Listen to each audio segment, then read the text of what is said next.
El tema para el día de hoy es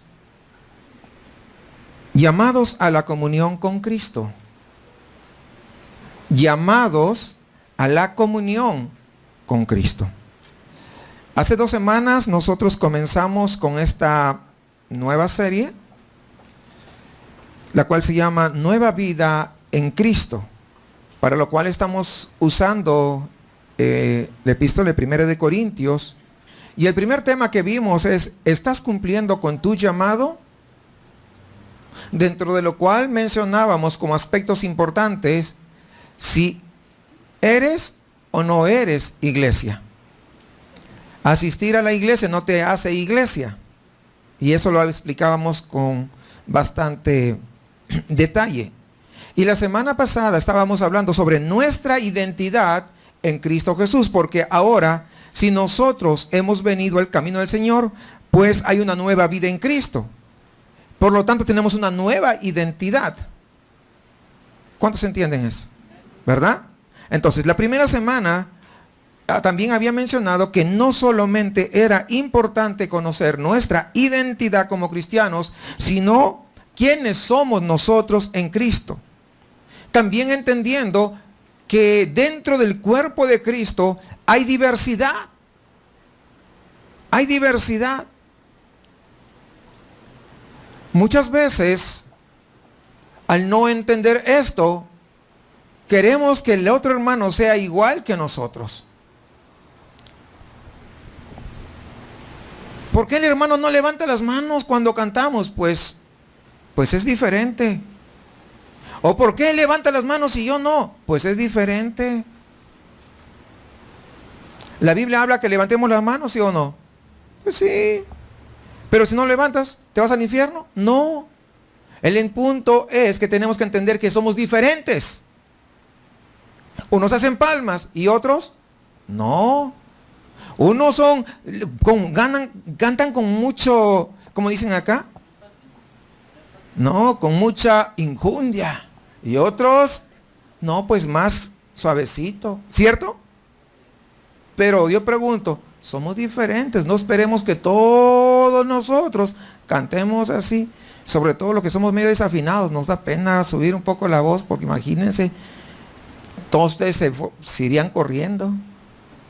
Entonces, ¿se quiere ir corriendo, hermano? ¿Verdad que no? No, mejor por eso cantamos al ritmo de todos los demás, al mismo nivel, no le subimos mucho el volumen. Entonces, tenemos que entender, conocer que hay diversidad dentro de esta identidad como cristianos. También hablamos de que no somos entes aislados, de modo que no se trata de una identidad individual, sino de una identidad como iglesia, una identidad colectiva, que muchas veces a algunos les cuesta. Pero estamos nuevos en Cristo. Ya no buscamos que el beneficio propio, individual, sino de todo como conjunto. Entonces, amados hermanos, es importante entender quiénes somos como persona, pero también quiénes somos como cuerpo. ¿Quiénes somos como cuerpo? Pues el cuerpo de Cristo, la iglesia, por la que Cristo vino a entregar su vida a la cruz del Calvario. Y como combinación de ambas, ¿qué función yo cumplo en el cuerpo de Cristo? ¿Cuál función cumples tú como integrante del cuerpo de Cristo? ¿Cuál es tu ubicación? ¿Cómo se articula mi ministerio con lo de otros? ¿Cómo se complementa? Hablamos que no estamos aquí para pelearnos. No, es que yo soy de este ministerio y mi ministerio es el más importante, según tú. No.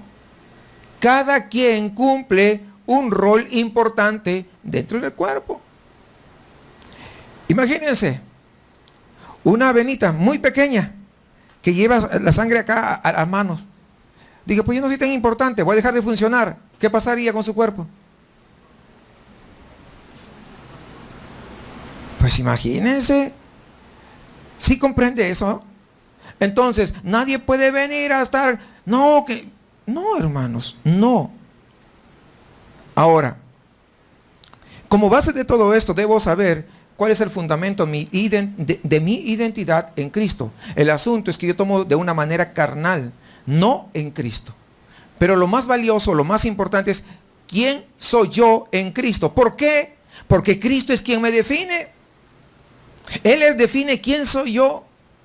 Si no busco y no encuentro, hermanos, esa definición, voy a estar dando vueltas y vueltas y vueltas y no voy a saber para qué estoy en este mundo. ¿Para qué estoy hoy en esta congregación? ¿Para qué estoy dentro de mi familia? Por eso que algunos quieren correr de su familia porque ni siquiera han encontrado su ubicación. ¿Conocen gente así? ¿No conocen? Pues yo conozco. Cuando yo sé quién soy en Cristo, yo sé quién soy en Cristo, en la iglesia, en mi comunidad, en mi familia. ¿Qué rol cumplo yo? Cuando yo no sé quién soy yo, ¿sabe qué? Me voy a aburrir. ¿Qué aburrido acá en la iglesia?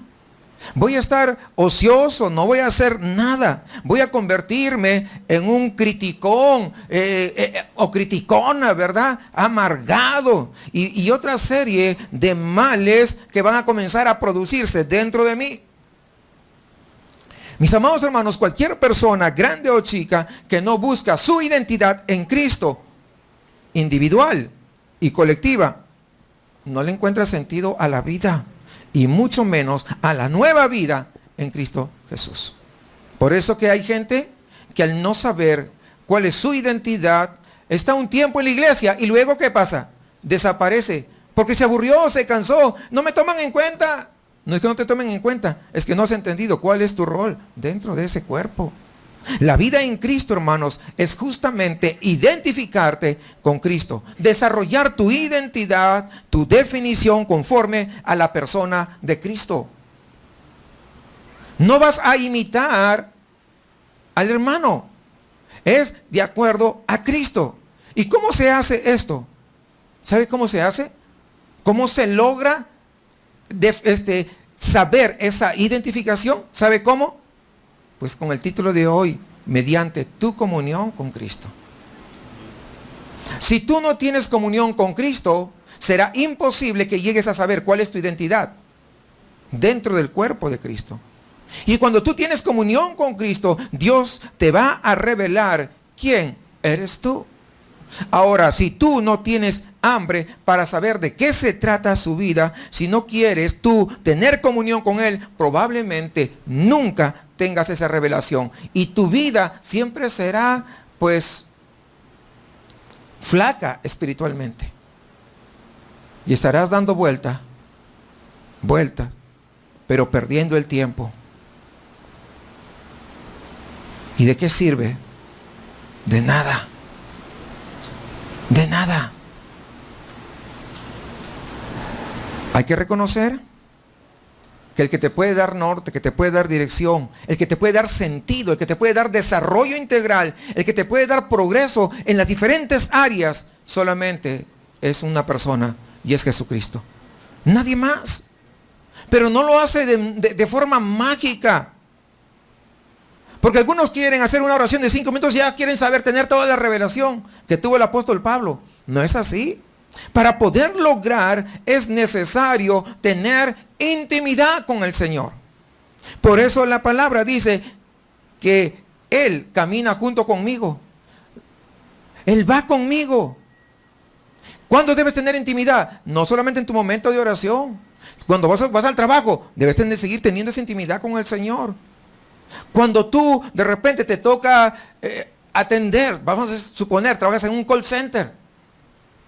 Tú no vas a hacer como las otras personas hacen en el call center, como responden. Si es un call center de cobranzas, imagínate, ya sabes todo lo que dicen. Tú no vas a decir eso porque Cristo está contigo. ¿Sí comprende la idea? Y estoy hablando del call center, no sé si alguien trabaja en un call center, pero esto, hermanos, es en cualquier área. Tenemos que tener este entendimiento de que el Señor está con nosotros. Eso es intimidad. No solamente los días domingos. Es como aquel pasaje de Lucas 24, donde están los 2 discípulos de Jesús. Están totalmente abatidos. ¿Recuerdan ustedes después de cuando lo crucificaron? Se iban ahí y estaban pues el camino de Emaús, psicológicamente, pues estaban destruidos. No tenían esperanzas. Estaban invadidos de tristeza y en consecuencia no sabían qué dirección tomar. Iban de camino de Emaús, pero realmente su vida ya no tenía sentido porque su maestro había sido crucificado.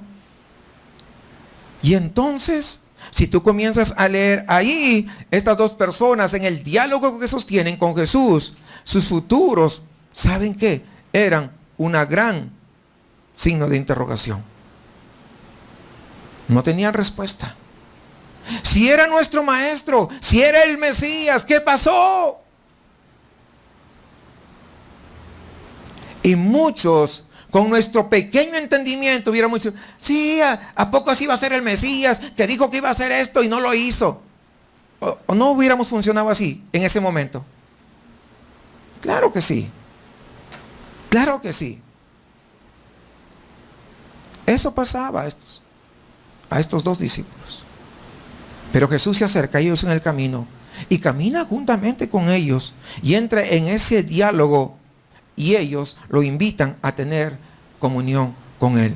Y dice la palabra que Jesús hace como que se siguiera de largo, llegando ahí al lugar de destino. Él como que se va más allá, pero ellos lo invitan, no, ven, quédate con nosotros. Y es ahí cuando Él se revela al compartir el pan. Entonces cuando Jesús se revela, la vida de ellos ahora cobra sentido. Toda su tristeza ahora se ha convertido en alegría. Toda la sin razón ahora tiene sentido. Porque comienza a desaparecer, porque sus vidas ahora tienen una dirección. ¿A dónde van a caminar? Muchas veces eso no ocurre, aún diciendo que somos creyentes, que somos cristianos. Cristo había resucitado. Por eso había una razón por qué continuar creyendo en Él. Ahora ellos entendían que no habían creído en vano, que ellos no habían invertido todos los años en seguir al maestro, simplemente que Él era un predicador de mensajes lindos. No, ahora entendían que era el Hijo de Dios verdaderamente. Pero quiero que resaltemos dos cosas en este pasaje y atiende bien. Sus vidas pasan a tener sentido cuando ellos, en primer lugar, lo invitan a quedarse en su casa a Jesús y tener comunión con ellos. Es decir, tú jamás tendrás sentido en tu vida si tú no invitas a que Cristo pueda tener comunión contigo. Muchas veces, Señor, ven, mora en mi corazón. No va a ir corriendo Jesús. Te lo aseguro, si tu corazón está sucio. Si tu mente está cochambrosa, no creas que va a ir Jesús así. Pero ya sabes qué cosas tienes que hacer. Tener comunión, a quedarse en la casa. Y en segundo lugar, cuando Jesús se revela a ellos, es algo extraordinario. ¿Por qué? Porque ahora sus vidas son diferentes. Para saber quién eres, para que tu vida tenga sentido, para que tú sepas cuál es tu ministerio, cuál es tu llamado, cuál es tu don, para que entiendas lo que Dios quiere contigo, para saber qué dones tienes, para que entiendas cómo encaja tu vida con la vida de tu hermano. Tu vida dentro del cuerpo de Cristo. Necesitas tener comunión con Cristo, de tal manera que Cristo también se revele a tu vida. Puedes decirme, pastor, ¿sabe qué? Yo busco la comunión con Él, pero Él no se revela a mi vida. Y eso es mentira. ¿Por qué? Dice la palabra de Dios que Él no juega a las escondidas, sino dice que Dios se hace conocido a todos aquellos que lo buscan. ¿No dice eso? Dios se manifiesta a los que temprano lo buscan. Quisiera que me acompañen en la primera epístola de Corintios, capítulo 1, versículo 4. Versículo 4.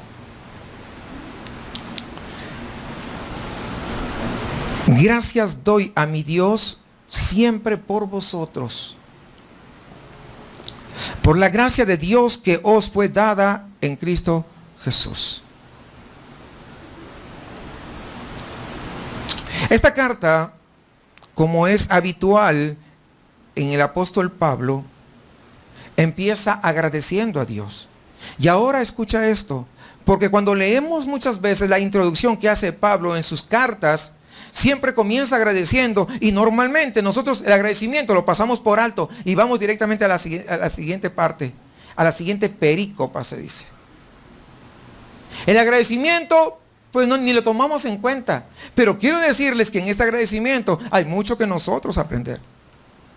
Porque cuando leemos la introducción que Pablo hace, vamos a hacer una gran enseñanza. Y aquí vemos que empieza con un agradecimiento. Y muchas veces nosotros pasamos por alto ese agradecimiento. Escúcheme algo, una persona agradecida a Dios por su vida es aquella persona que reconoce que no es autosuficiente. Que si no fuera por Dios no estaría donde está, ni sería quien es y no tendría lo que tiene. Todo lo que tú tienes es gracias a Dios. Lo que tú has logrado es gracias a Dios. La vida que tienes ahora es gracias a Dios. Si tienes propiedades es gracias a Dios. Una persona agradecida a Dios siempre va a mostrar su humildad y su dependencia de Dios.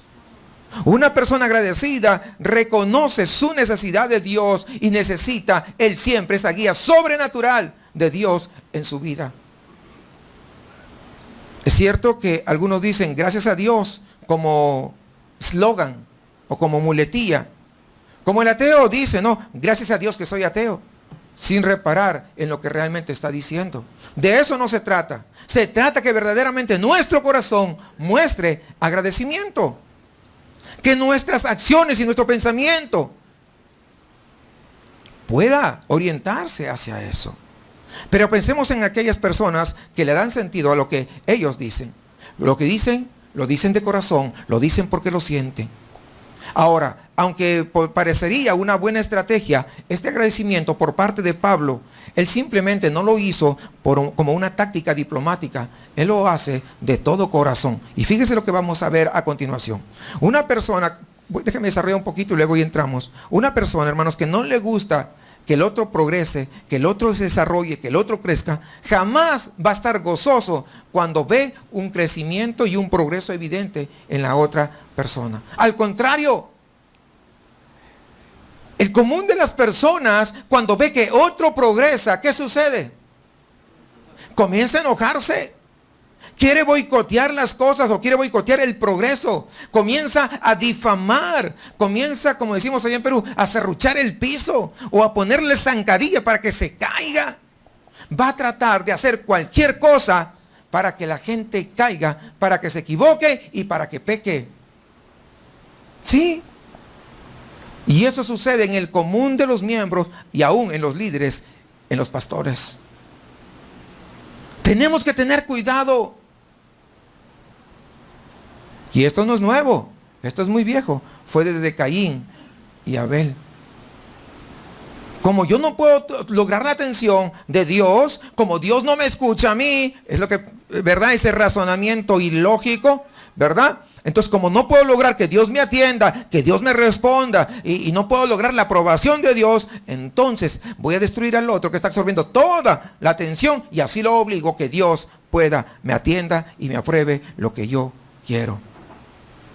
¡Qué ilógicos! Como mi ministerio no se desarrolla como el otro. Mira, el otro recién acaba de empezar. Pero míralo cómo se desarrolla. Entonces yo voy a comenzar a meter chismes. Entonces yo voy a comenzar a meter mentiras. Entonces yo voy a comenzar a levantar falsos para que el ministerio de él se venga abajo y el mío crezca. ¿Sí? Todo eso hay. Pero ¿saben qué? Piensa que Dios no me escucha y mi ministerio no crece porque Dios está solamente mirándolo a él. Eso es una mente humanista, porque Dios no está limitado a una persona, ni está limitado a un ministerio. Esto es falso definitivamente. Pero a menudo cuando nosotros nos sentimos inseguros de nosotros mismos, es lo que se mete en nuestro corazón. Nuestra debilidad, nuestra enfermedad, nuestra distorsión, nuestro error, lo proyectamos culpándole a Dios. Y forzándole a actitudes, a rabietas nuestras. Es que si Dios no me escucha, entonces me voy. Y Dios dirá, pues, goodbye. ¿Sí? Porque algunos creen que manipulándole a Dios van a poder lograr algo. Si Dios me contesta, si Dios sana esto, si Dios interviene en aquello, Dios lo puede hacer, claro. Pero el fin supremo no es ese. El fin supremo es que tú y yo tengamos una comunión con Él. De tal manera que estemos preparados. ¿Para cuándo? Para el día final. ¿A qué voy con todo esto? A que una persona que no agradece por el progreso, por el crecimiento, por el bienestar de su prójimo, de su hermano, es una persona insegura de sí mismo, una persona que requiere atención, que los ojos de todo el mundo estén sobre él, que de alguna manera estén aprobando constantemente, ya que es lo que necesita, ese apuntalamiento, porque cuando nadie lo aprueba, o cuando algunos dicen, no, no está bien lo que tú haces, entonces se desmorona.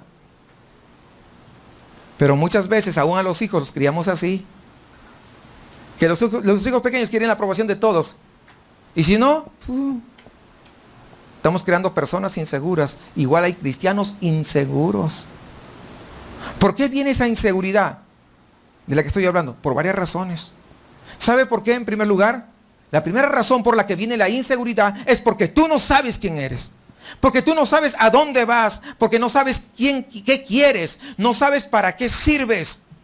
Cuando no sabes cuál es tu ministerio, cuál es tu función en la iglesia, es probable que te sientas inseguros. Y siempre, si viene alguien nuevo, vas a estar mirándolo con recelo. Porque tú eres el especial. Porque tú tienes 5 años, 7 años, el tiempo que tiene la iglesia. Y el otro que llegó recién, de repente hace 1 año, pues vas a resurgir.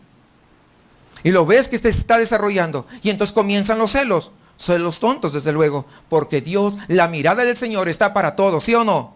Pero depende de qué, de la comunión que cada uno tenga con Él. En segundo lugar, cuando alguien en quien tú habías puesto toda tu confianza te defrauda, no te respondió en tiempo y forma como tú esperabas, te traicionó, te abandonó, te respondió de la forma más vil e inesperada, es probable que te sientas también inseguro. Pero cuando tú conoces a Dios genuinamente, cuando tú tienes una relación con Él, cuando tú conoces el gran amor de Dios, cuando tú sabes que eres el objeto de su amor y estás convencido que no te dejará ni te abandonará, cuando sabes que Él camina contigo y tú con Él, cuando el amor de Dios se ha perfeccionado en tu corazón, entonces el apóstol Juan dice, no hay lugar para el temor. Si todavía estás con esas chiquilladas, ¿sabes qué? Tienes que examinarte. El problema no es el hermano, el problema eres tú. Porque muchas veces tratamos de echarle la culpa a otro hermano o a otra hermana. Y el problema a veces somos nosotros. Porque la inseguridad es de nosotros. No es del hermano ni de la hermana, es de nosotros. Cuando tienes inseguridad es porque tienes miedos. Y el mismo apóstol Juan dice que en el miedo hay condenación. ¿Cuándo hay condenación? Cuando no tienes el conocimiento de Dios. Pero cuando sabes lo que Él hizo contigo, lo que te hizo y lo que va a hacer, cuando tú tienes comunión, entonces ya no hay lugar para el temor, ni hay lugar para la inseguridad. Solamente hay lugar para el agradecimiento. Muchas veces, en los tiempos que tenemos de retiro espiritual, hay agradecimientos. Voy a agradecer a Dios. Y le cantas, no te preparaste, no ensayaste, pero le quieres agradecer a Dios. ¿Y? Pues un cantante del mundo también puede cantar. Y alguien dirá, pero no canta para Dios. El asunto es que tiene que haber una expresión de lo profundo del corazón. Dios no te dio boca, sí, ¿verdad? Te dio palabras. Tiene que salir de lo profundo. ¿Qué tan agradecido tú estás? Ahora, pero este agradecimiento no solamente de tu propia vida, sino también por la vida de quienes, pues de los demás. El crecimiento, hermanos, el desarrollo y el progreso de otros te va a llenar de gozo porque ves la obra de Dios que también se está realizando en ellos. Mira, yo estaba trabajando en este departamento y ahora veo que viene un hermano y lo sabe hacer mejor que yo. ¡Gloria al Señor por eso! ¿O no? No, y ahora, ¿qué voy a hacer? Porque a mí nada más, todo el mundo me miraba a mí para hacer esto. Y ahora que viene, pues todos lo están mirando a él o a ella. ¿Y a ti qué? ¿A ti qué? Porque la obra no es tuya, ni mía. ¿La obra de quién es? ¿Seguro? Porque así como Dios te llamó a ti, Dios también llama a otros. Pero eso lo entendemos cuando tenemos una nueva vida en Cristo. Se manifiesta. Y además sabes que el amor de Dios hacia tu vida, hacia tu persona, no va a disminuir en lo mínimo por el hecho que Dios ame a otro también. Entonces, ¿de dónde sale toda esa inseguridad? Debes comprender que los ojos de Dios están puestos sobre fulano, sobre sutano, pero eso no indica ni quiere decir que Dios haya retirado de sus ojos sobre tu vida. Pero ese mal entendimiento hace que nos pongamos celosos. ¿Sí comprende? Lo que no hemos entendido es que somos nuevos, una nueva vida, tenemos una nueva vida en Cristo Jesús. Dios es indeclinable en su decisión de amarte. Él te dijo, te voy a amar y te va a amar. Y el amor de Él es como infinito. Y no va a bajar ni siquiera 1 centímetro de amor, 1 gramo de amor por ti cuando Él ama a otra persona. Y en el corazón de Dios siempre hay un lugar para ti. Ahora escúchame bien, tú no estás ni ocupas un rincón del corazón de Dios. El corazón de Dios no tiene rincones, no tiene asientos de segunda, sino que todos son lugares de privilegio, porque estamos delante de la presencia del Dios Altísimo. Entonces, ¿por qué a veces nosotros no entendemos eso y nos cuesta? Es que yo estaba ocupando este lugar, esta posición, y ahora la hermana viene a ocuparlo. ¿Y eso qué? Porque tú no ocupes una posición, Dios no te dejó de amar menos. Ese es el entendimiento, el mal entendimiento que se tiene. Hermanos, yo sé lo que quiere para mí y además sé que no quiere otra cosa. Es eso. Pero gózate en que Dios quiere otra cosa para otro, que no es lo mismo tuyo. Hay cosas que vas a lograr en la vida que tu hermano no lo va a lograr, porque no tiene esa función, porque no tiene ese ministerio, porque no tiene esos dones. Pero también es lo mismo, él o ella va a lograr otras cosas que tú no lo vas a alcanzar por la misma razón, porque no tiene los mismos dones, no tiene los mismos ministerios, no tiene los mismos talentos. Es decir, es inútil tratar de competir. ¿Cuántos les quedó claro eso? Inútil. Y repitiendo el dicho de mi esposa, lo que no es útil, es inútil. Es que no sirve para nada. Esas discusiones de esa naturaleza, ¿no sirven? Para nada. ¿Sí comprende esto? Recuerde, tenemos una nueva vida en Cristo. Hermanos, la competencia entre hermanos en la iglesia o entre las iglesias, lo que me habla a mí es una falta de visión, es la inseguridad, es llena de miedos, es la falta de conocimiento del amor de Dios, del propósito de Dios. Porque si Dios ama a esta iglesia, también tiene amor suficiente para amar a otras iglesias, ¿sí o no? Sí, lo único, siempre y cuando sean sus iglesias, Dios los va a amar. No es la única iglesia esta, y les digo eso porque algunos, para que no se les vaya a subir, ay, que nosotros somos una iglesia muy bíblica. ¿Y eso qué? Pues hay otras iglesias bíblicas también. No somos los únicos.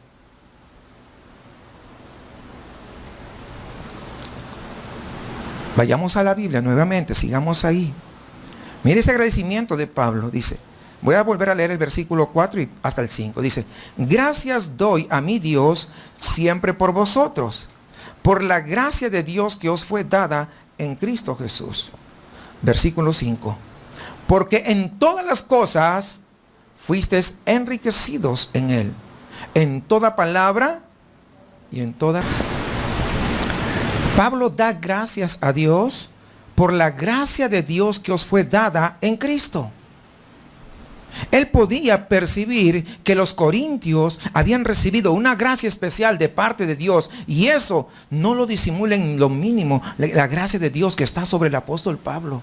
Hermanos, la iglesia de Corintios no era el mejor ejemplo, pero aunque no era el mejor ejemplo, sin embargo, Pablo reconoce que dentro de la iglesia hay una gracia especial de parte de Dios. ¿Y cómo se daba cuenta Pablo que había sido la iglesia de Corintios depositarios de esta gracia especial de parte de Dios? Por lo que sigue diciendo en el versículo 5, porque en todo fuisteis enriquecidos en él, en toda palabra y en todo conocimiento. Cuando te enteras tú que tu hermano ha sido enriquecido en todo, en palabra y en conocimiento, que ahora tu hermano sabe y entiende y tiene conocimientos espirituales, que tú no eres el único en ese conocimiento, ¿cómo respondes tú? Cuando te das cuenta que no eres el único que sabe interpretar la palabra, sino que tu hermano también lo sabe hacer, ¿cómo respondes? ¿Con agradecimiento o con celos? Es que ahora ya yo no voy a predicar tanto, ya no voy a estar enseñando. ¿Cómo respondes tú? Cuando ves que un hermano que llegaba era pues como una persona bastante pobre, ¿no? Económicamente hablando, que de repente se ganaba la vida recogiendo cartón, botellas ahí en la calle, ¿verdad? Pero ahora es un empresario. Y tú sigues trabajando en tu trabajito. Dependiente. Y ahora es un empresario independiente. ¿Cómo tú respondes a eso? La pregunta es, ¿te alegras? ¿Le das gracias de todo tu corazón a Dios? O dices, oye, ¿qué hizo este? Seguro está metido en algo. ¿Verdad? Porque es lo que yo he escuchado muchas veces a creyentes y no creyentes.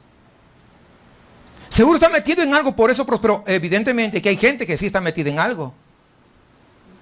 Pero hay gente que sí sabe ahorrar lo que tú no sabes. Mientras que tú todos los fines de semana te vas a comer a la calle, él se está aguantando para seguir ahorrando, ahorrando, ahorrando, ahorrando.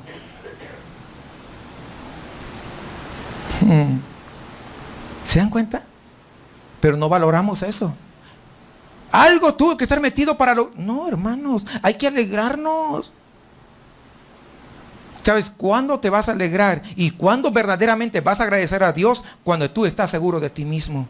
Pero esta seguridad no viene de una autoconfianza, como los psicólogos lo manejan, sino viene de una relación y un conocimiento de quién es Dios. Y cuando tú sepas quién eres en Cristo Jesús, entonces verdaderamente te vas a alegrar y vas a decir, gracias Señor por mi hermano, gracias por mi hermana, gracias por bendecirlo, gracias por darle lo que tiene. Yo me alegro grandemente, hermanos, cuando veo hermanos que son prosperados. De verdad, yo me alegro grandemente. Y oro para que Dios les siga ayudando, que Dios los siga prosperando, que Dios los siga bendiciendo. Y aún en el conocimiento de la palabra, ya que hay algunos hermanos que ya comienzan a desarrollarse, ahí la llevan. Y yo agradezco a Dios por la vida de cada uno de ellos. No estoy diciendo, ahora que el hermano ya predica, pues de repente me van a hacer de lado. El que me puede hacer de lado es Cristo, ¿sí o no? Y me va a decir, ¿sabes qué? Se te acabó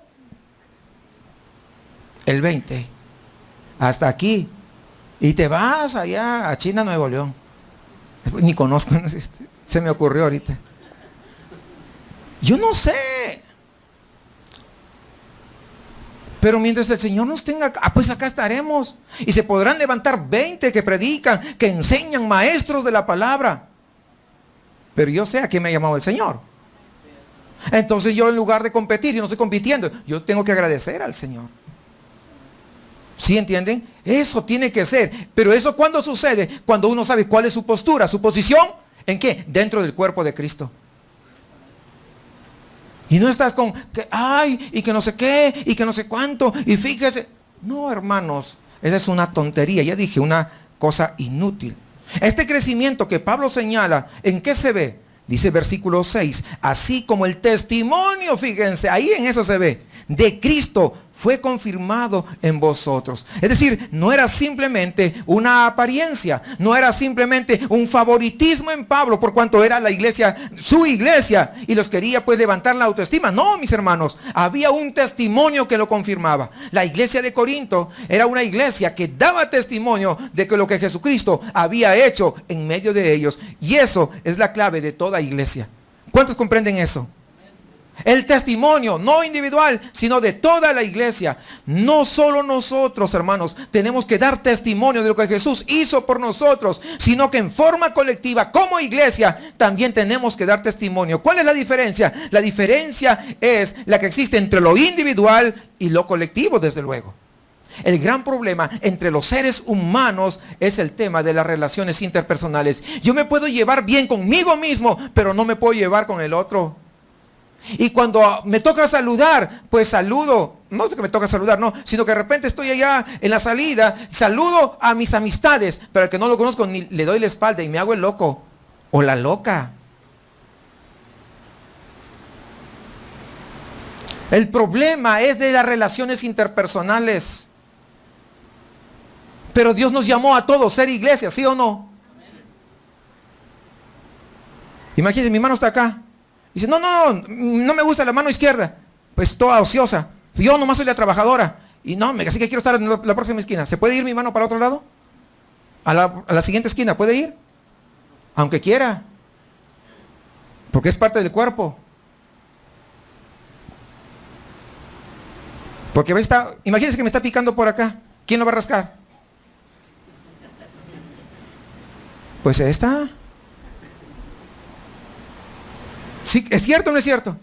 Estoy poniendo este ejemplo tan simple y tan sencillo que espero que entendamos todos. Que Dios está interesado en ¿qué? En una unidad. Somos llamados a una nueva vida en Cristo, no de manera individual. Sí es cierto, de manera individual, pero eso se tiene que reflejar de manera ¿qué? Colectiva, de toda la iglesia.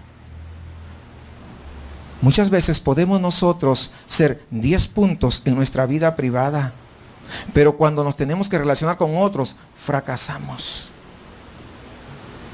No solamente debemos mostrar una transformación individual. El Señor me sanó. El Señor me bendijo. El Señor me sacó del vicio.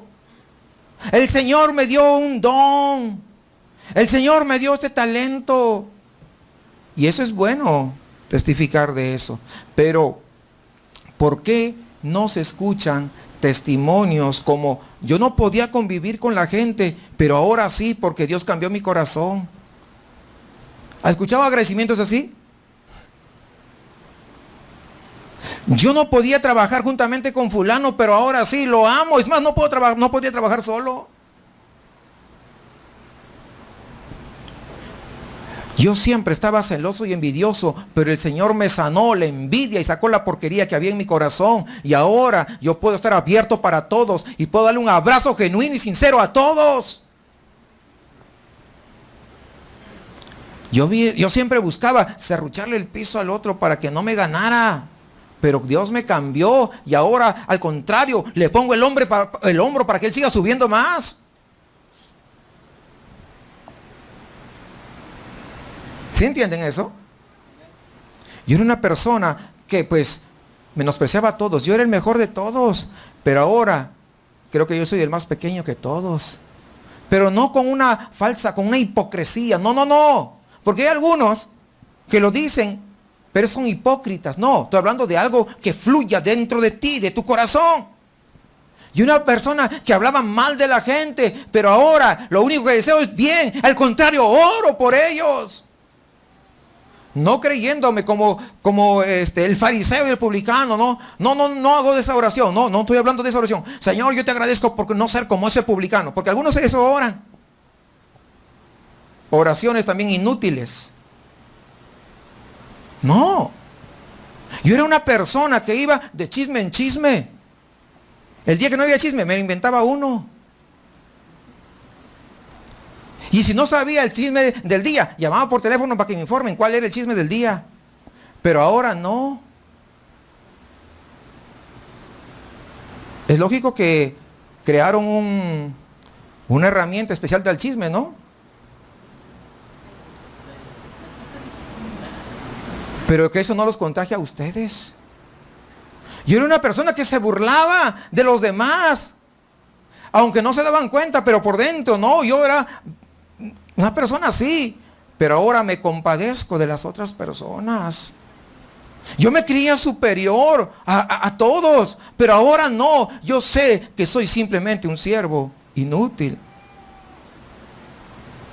Esos deben ser los testimonios, hermanos, que tienen que caracterizarnos a nosotros. El testimonio como iglesia, el testimonio como cuerpo, es que nosotros no somos simplemente un grupo de personas, somos un grupo de personas pero transformadas por la sangre de Cristo Jesús, que reconocemos a Jesucristo como nuestro Señor y el que nos da dirección, el que nos guía, el que nos vivifica. Por eso nosotros tenemos una nueva vida en Cristo Jesús. Independientemente de nuestra condición económica, independientemente de nuestra condición social, familiar, cultural, política. Porque aún dentro de las iglesias hay hermanos que pues económicamente no son muy prósperos. Y ves a hermanos que son prósperos y no se acercan a saludar a ellos, saludan a todos, pero ellos no, como que lo que están demostrando es que no tienen una nueva vida en Cristo. Lo que no se dan cuenta aquellas personas. No lo he visto acá, pero lo he visto en otras congregaciones. Pero es bueno darlo a conocer a fin de que no se vaya a presentar. Lo que no saben es que su dinero es temporal. Y cuando mueran van a ir debajo de la tierra, igual 4 metros, como todos los demás. No importa, hermanos, si somos jóvenes o viejos, varones o mujeres. Dios nos enseñó a convivir. Tenemos que entender qué cosa significa ser hermanos y ser hermanas. Tenemos que entender qué significa ser una familia. Y cuando nosotros podamos entender eso, experimentaremos el amor de Cristo del uno para con el otro. El amor de Cristo, hermanos, no es una teoría, no es un lindo discurso, no es algo simplemente para hablarlo. El amor de Cristo es para vivirlo día a día. ¿Podemos dar testimonio como iglesia de eso? ¿Podemos dar testimonio como iglesia? ¿Estás seguro? A ver, al terminar el servicio, por lo menos saluda a 20. Aquellos que no saludas todos los días. Pero en serio. Ese testimonio de la vida de resurrección de Cristo, la nueva vida, dice, estará confirmando en nosotros. Otra gente podrá ver en nosotros una nueva calidad de vida a nivel diario. Y todo el mundo podrá decir, esa es una iglesia de Cristo, yo quiero ir. Me han hablado. Y yo quiero asistir. Y no lo digo los domingos cuando nos reunimos. Y algún martes o jueves para algunos que, son muy religiosos, dicen otros, ¿verdad? Se podrán reflejar en la calle, en las casas, en la escuela. Con los vecinos, en el trabajo, eso de amor. ¿Hemos aprendido a vivir de una manera diferente o simplemente vivimos igual que los demás?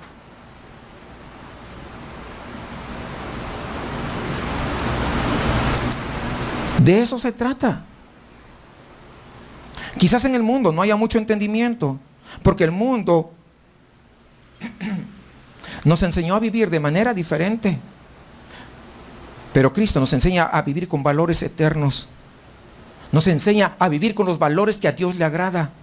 Así que depende de nosotros el ser bendición para otros y que otros vean nuestro testimonio.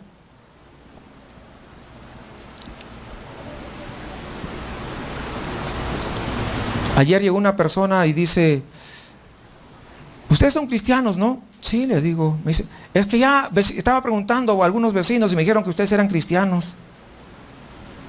Y quería que ore por nosotros. Estamos pasando una situación ahí difícil. Claro que sí, vamos a orar. Y me dijo, ¿y qué bonitas plantas? ¿Le gustan? Sí, le digo, pues gracias a Dios que nos da unas plantitas ahí. Y yo no lo conocía. Y le dije, ¿quiere una papayita? Y me miró así porque nunca la había visto. Y me dice, ¿en serio? Sí, le regalé una papadita. Fui, saqué y le corté y le regalé una papadita. Y vamos a orar. Deme el nombre de su familia para poder orar. Y ya me lo dio. No somos los únicos cristianos de ahí, hermanos. Hay otros que son cristianos. Pero sabe una cosa, tenemos que hacer la diferencia siempre. No es que somos mejores que los demás, pero nosotros, nuestro testimonio tiene que hablar sin que nosotros hablemos nada. Y desde toda la vuelta, se recorrió toda la vuelta para llegar específicamente con nosotros, para poder orar. Es que yo he escuchado de ustedes, dice. Imagínense si no doy buen testimonio, que pues, no hubiera llegado. Así que nosotros somos llamados a ser de bendición a otros. Que el mundo incrédulo vea que nosotros somos diferentes. No porque forzamos una actuación, no porque vivimos una fantasía, sino porque lo espiritual se hizo natural en nosotros. El poder ser dadivosos es natural en nosotros. El poder colaborar con el que no tiene es natural en nosotros. La nueva vida se nos hizo una práctica constante, cotidianamente. De eso se trata. Regresemos a 1 Corintios, versículo 7. De tal manera que nada os falta en ningún don, esperando la manifestación de nuestro Señor Jesucristo. Fíjense lo que dice el apóstol Pablo, de manera que nada os falta en ningún don. Una de las características sobresalientes de la iglesia de Corinto es la cantidad de dones que se manifestaban cuando ellos estaban en adoración. Esto no quiere decir que fuera una iglesia tremendamente santa, porque no lo era. No quiere decir que no era una iglesia que tenía carnalidad, porque también lo tenía. Que no era una iglesia que no estuviera plagada de errores, porque también habían errores, y muchos. Justamente por eso se escribió esta carta del apóstol Pablo. No quiere decir que sea una iglesia donde no habría personas llenas de pecados, porque seguramente lo habrían. Lo que quiere decir es que Dios capacita a su iglesia, que Dios da dones a su pueblo para ejercer el ministerio. Eran los santos, llamados a ser santos, pero que no eran santos con las manos vacías, sino que eran santos para poder ayudar al cuerpo de Cristo, para edificar al cuerpo de Cristo. Hermanos, Dios quiere dar dones a su pueblo. Y no hablo de 4 lenguas, porque lo que más interesa, ¿sabe cuál es? El don de servicio. Es el don más importante. Porque muchas veces estamos nosotros muy impresionados por el que predica tan bien, o por el que canta. Y qué bueno porque predica y por el que canta. Pero se necesita más personas dispuestas a servir. Y Él va a repartir siempre dentro de su iglesia dones para edificar. ¿A qué? A su iglesia. Porque dice la palabra que aunque nosotros seamos infieles, Él sigue siendo fiel. Y Jesús ha dicho, no os dejaré huérfanos, sino que vendré a vosotros. Jesús capacita a su iglesia para hacer la obra del ministerio, para poder nosotros irradiar luz en medio de las tinieblas, no porque seamos Cristo, sino que la luz del mundo. Él nos alumbró a nosotros y nosotros podemos alumbrar también a otros. Podemos ser sal en medio de este mundo, hermanos. Ahora, cuando alguien tiene algún don, escúcheme bien, cuando alguien tiene algún don, el que sea, no significa, escúcheme bien, no quiere decir que Dios lo esté aprobando a esa persona. Que su vida sea wow. Porque es muy común creer que cuando Dios obra a través nuestro, es porque Dios está aprobando nuestro comportamiento. Error. Incorrecto. No obstante, Él espera, ¿qué cosa? Nuestra santificación. Mira, tú no eres el mejor, pero a pesar de eso te voy a usar. Lo único que recuerda, que tú te tienes que santificar. No te estoy dando porque tú eres ya santo, sino porque yo quiero que tú te santifiques. ¿Sí comprende eso? Esa es una gran diferencia, ¿no? Porque muchas veces nos enseñaban que el que tenía un don, wow, era lo máximo. Y no es cierto. La iglesia de Corinto es un ejemplo de ello. La iglesia de Corinto no era una iglesia carnal, algunos carnales habían dentro de la iglesia. Pero recuerde algo, nosotros tenemos una nueva vida en Cristo. Somos llamados a eso. Entonces, esto quiere decir que la iglesia también está llena de dones. Solo que algunos no han salido a flote. No creo que Dios dote a una congregación y a otra no. Dios no hace acepción de personas ni tampoco hace acepción de congregaciones. Es finalmente su iglesia y toda congregación tiene una misión que cumplir. Y ninguna misión es viable sin los dones del Señor en nuestras vidas. De modo que Pablo también nos dice que no nos falta ningún don a nosotros. Nosotros tenemos todos los dones. ¿Está claro? Ahora, por medio de esta discusión, Pablo pone la esperanza. ¿En qué? En la segunda venida del Señor. ¿Por qué? ¿Qué tiene que ver la segunda venida del Señor con todo esto? Pues la segunda venida del Señor es la base de nuestra esperanza. Es la esperanza del encuentro, de verlo cara a cara al amado. Es el clamor de la iglesia. Recuerden Apocalipsis, el Espíritu y la iglesia dicen, ven Señor. Y Pablo escribe, y en 1 Tesalonicenses 5:8, fíjense, dice, esta esperanza es un yelmo. ¿Qué cosa es un yelmo? ¿Saben qué es? Es un casco. Así, dicho de otra manera simple, sencilla. Esta esperanza nos orienta en nuestro caminar. Esta esperanza nos dice a dónde apuntamos. Esta esperanza cubre nuestros pensamientos de tal manera que no se llenen más de pensamientos que no son del Señor. Cuando nuestra esperanza cae, cuando no tenemos expectativas, cuando ya no esperamos nada más, entonces no tenemos dirección a dónde ir. El apóstol Juan dice, primera de Juan 3:3, el que tiene la esperanza de verlo cara a cara, se purifica a sí mismo como él es puro. De modo, hermanos, que cuando dejamos de tener esperanza, no tenemos razón para purificarnos, no tenemos razón para buscar la santidad. La segunda venida de Cristo nos cubre entonces los pensamientos para que nosotros no estemos divagando por un lado, por otro y por otro, sino que nosotros tengamos una dirección. Cristo viene y yo voy a su encuentro, yo lo voy a esperar. Por eso me santifico, no porque sea gran cosa ni mucho, sino porque Él viene y pronto lo voy a ver cara a cara. Eso es algo tremendo. Pero cuando perdemos la esperanza, entonces nuestros pensamientos se van por cualquier lado, se disipan, divagan, se van errantes. Y miren lo que dice Jesús. Ahí en 1 Corintios quiero que leamos, dice 1:8, el cual también os confirmará hasta el fin, para que seáis irreprensibles en el día de nuestro Señor Jesucristo. Es decir, lo que mantiene al cristiano andando y andando en santidad es esa esperanza que algún día lo veremos cara a cara. Y la santidad nos lleva a ser irreprensibles. ¿Qué quiere decir irreprensibles? Que Dios no tiene nada que objetarnos, que Dios no tiene nada que reprendernos. No porque nosotros seamos mejores que otros, sino que la sangre de Cristo nos ha limpiado de todos nuestros pecados. Por lo tanto, estamos limpios delante de su presencia. Pablo en Filipenses 1:6 dice, estando persuadido esto, que el que comenzó en vosotros la buena obra, la perfeccionará. ¿Cuándo? ¿Hasta cuándo? Hasta el día de Jesucristo.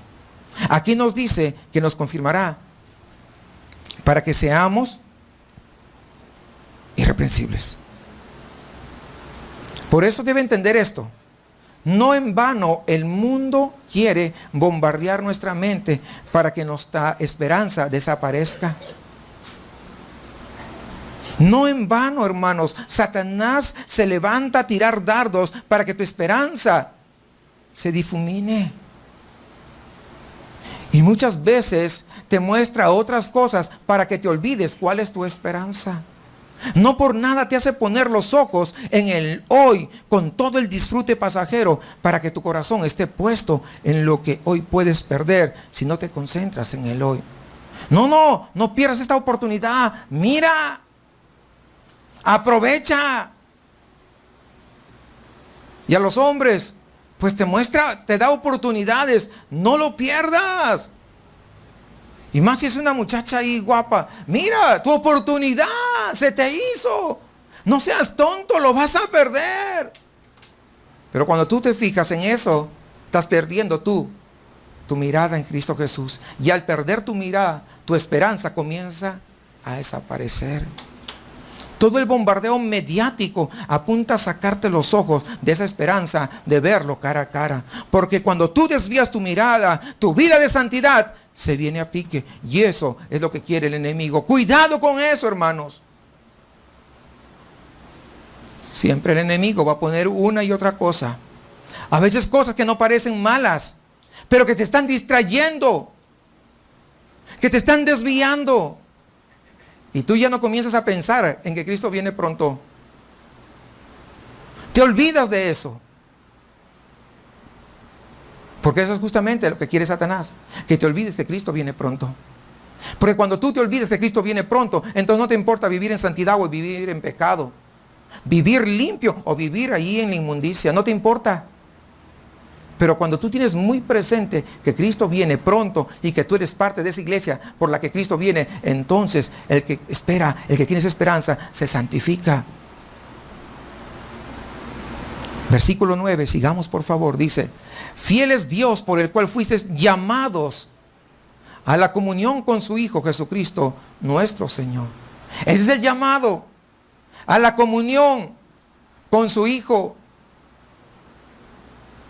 El centro de la vida cristiana no es conocer mucha teología, conocer mucha doctrina. El centro de la vida cristiana no es que te conozcas la Biblia de memoria y que puedas recitar muchos versículos. El centro de la vida cristiana no es que vayas o que vengas a los cultos habidos y por haber. Vienes a esta iglesia, luego de repente te vas a otra iglesia y luego a otro. Porque a veces hay personas que hacen eso. Luego sales de acá del servicio o te vas a escuchar todo el día, pones tu radio, yo qué sé.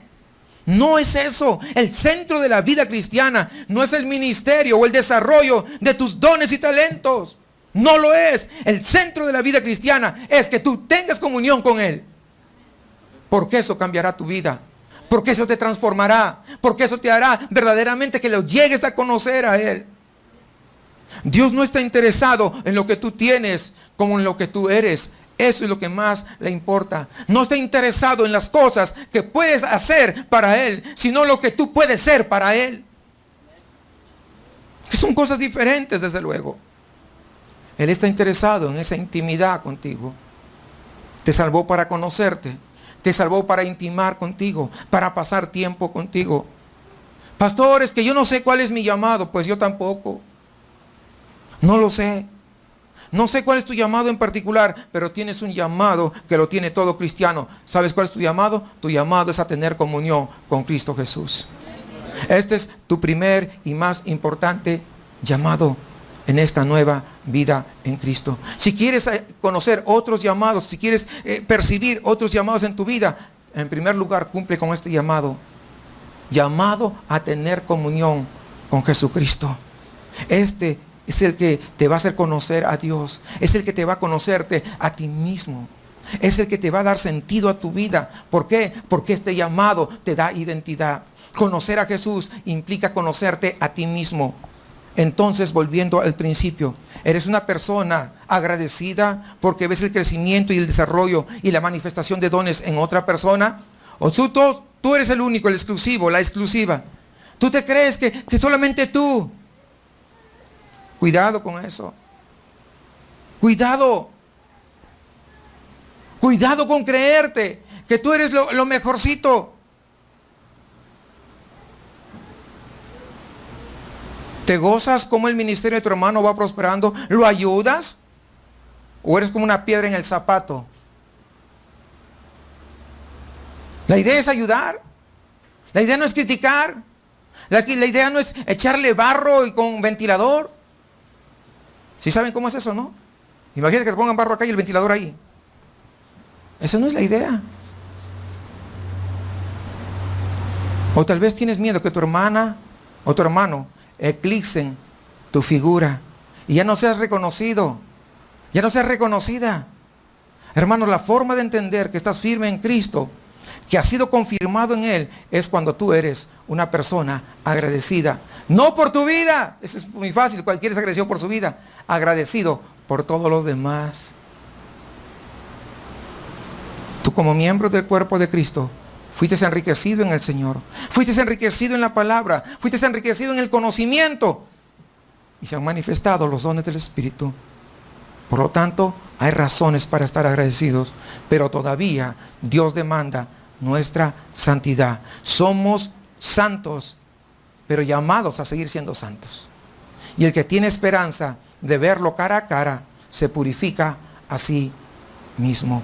No permitamos entonces, ya estoy por el final, no permitamos, mis amados hermanos, que el mundo con todas sus mentiras, con todas sus artimañas, que el diablo con todos sus engaños sutiles nos saquen del lugar donde nosotros estamos caminando. No permitamos que nos envuelva, que nos enrede nuestros pensamientos y que nuestros pensamientos se dirijan a lo superficial, a lo pasajero. No. Recuerda una cosa, tu llamado es superior a todas las cosas pasajeras que el mundo puede ofrecer. Porque todo lo que el mundo puede ofrecer es temporal. Son como la flor del campo que hoy está, mañana no. ¿Por qué? Porque tenemos un llamado que es superior. Tu llamado y mi llamado son superiores. Nuestro llamado es a tener comunión con Cristo Jesús. Si alguno de ustedes aún no conoce a Cristo, no entiende sobre este llamado, hoy es una buena oportunidad de acercarte a Jesús. De acercarte a Jesús. De poder entregarle tu vida a Él. De poder reconocer que tú no puedes hacer solo o sola las cosas. De que necesitas a Él. Poner tu fe en el sacrificio de Jesucristo, a través del cual obtienes el perdón de tus pecados, pero también arrepintiéndote de todos aquellos que has cometido, arrepintiéndote para no volver a cometerlos.